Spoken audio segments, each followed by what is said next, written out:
Hi everybody, Dr. Nash here. Today's Connection Bite is about the connection between dietary fiber, gut health, and serotonin production.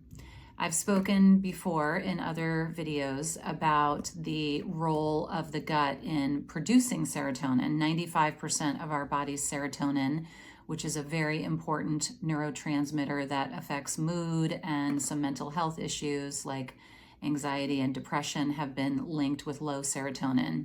So 95% of that is made in the gut. How exactly this happens is the interrelationship between dietary fiber intake and the production of short-chain fatty acids by some of our microbiome, some of the beneficial commensal bacteria that are in our guts. So the fiber doesn't turn into serotonin directly, but the bacteria break down the fiber and turn it into our three main short-chain fatty acids, acetate, propionate, and butyrate. Butyrate is my favorite. Many of you probably like butyrate as well. Butyrate gives the name of butter. The name butter comes from the word butyrate. Big fan of butter.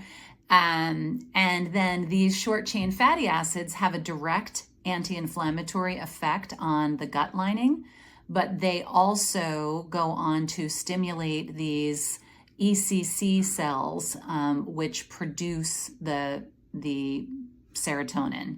And then the serotonin is available for circulation and can cross the blood-brain barrier and act appropriately in the brain to manage some of these neurological systems.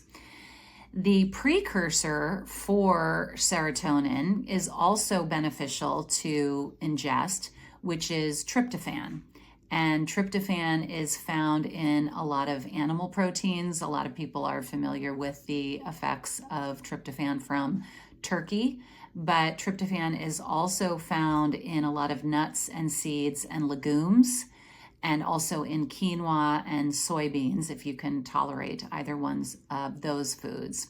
So the combination of healthy fibers, which I will make a separate Connection Bites video about, because there are certainly classes of fibers that are more beneficial than others, and I will talk about those separately. But the ingestion of fiber, of tryptophan-rich foods, and then making sure that you have a healthy microbiome without a lot of overgrowth of yeast or potential pathogens, and lots of healthy lactobacillus and bifidobacteria. All of those things can really help you stimulate this cascade of the fiber turning into short-chain fatty acids, and then the short-chain fatty acids stimulating serotonin production.